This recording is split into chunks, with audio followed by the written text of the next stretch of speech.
قبلہ سوال ہے کہ امام زمانہ علیہ السلام نے اپنی توقیع مبارکہ میں آخری وکیل علی بن محمد سمری کو اپنے بعد اپنا نائب نہ بنانے کی وصیت کی، تو پھر آج کے مجتہد امام زمانہ علیہ السلام کے نائب کیسے ٹھہرے؟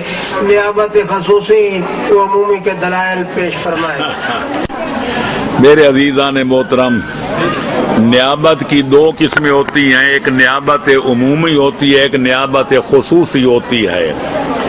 امام زمانہ نے اپنی غیبت صغرا میں جو 70 سال تک طول پکڑ گئی تھی، اس میں امام نے 4 نائب نامزد کیے تھے 70 سال کی مدت میں، اور ان کو کہتے ہیں امام کے نواب خاص، نواب اربع، یعنی جن کو امام نے نامینیٹ کیا تھا۔ اور جب غیبت کبریٰ ہوئی 329 ہجری میں، تو پھر یہ فرما کر قوم کو، ملت کو علماء کے حوالے کر کے گئے تھے کہ اما الحوادث الواقعۃ فارجعوا فیہا الی رواۃ حدیثنا فانہم حجتی علیکم وانا حجت اللہ۔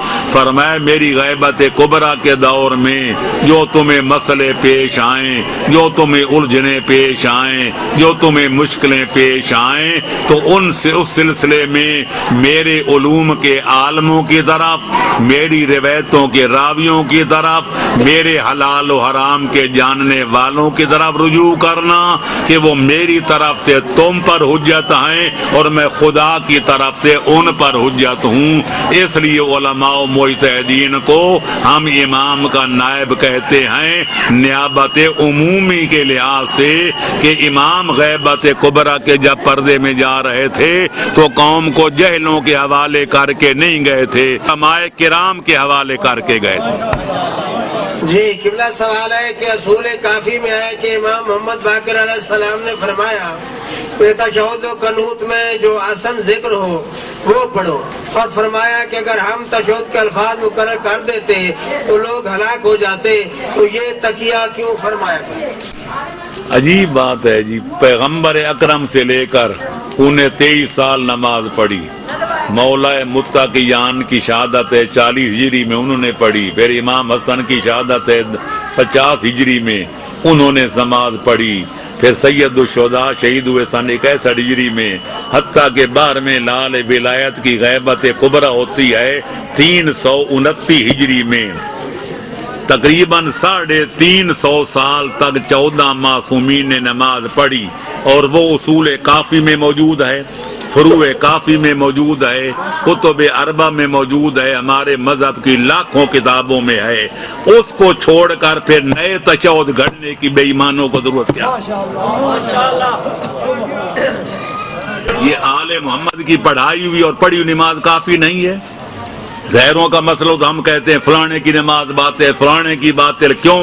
یہ وہ آل محمد کے مذہب کے مطابق نہیں پڑھتے کہ آپ سے کوئی پوچھے آج جو 15ویں صدی میں تشہد پڑھ رہے ہیں یہ آل محمد نے پڑھا تھا تو کیا جواب دو گے؟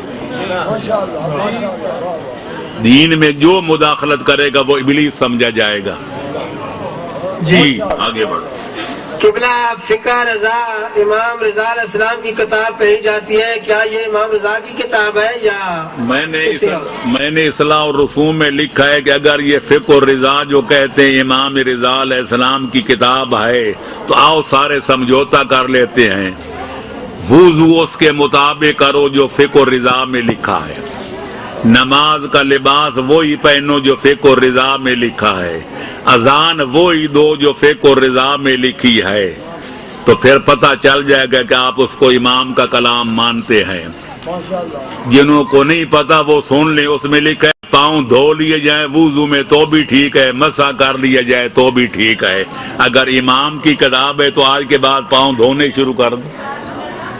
اس میں لکھا ہے کہ اگر حرام جانور کا چمڑا، اگر حیوان حرام ہو جائے اس کے چمڑے کو رنگ دیا جائے، آدمی وہ کپڑا وہ چمڑا پہن کے نماز پڑھے، نماز ہو جاتی ہے۔ اگر امام کی کتاب ہے تو پھر اس کے مطابق عمل کرو۔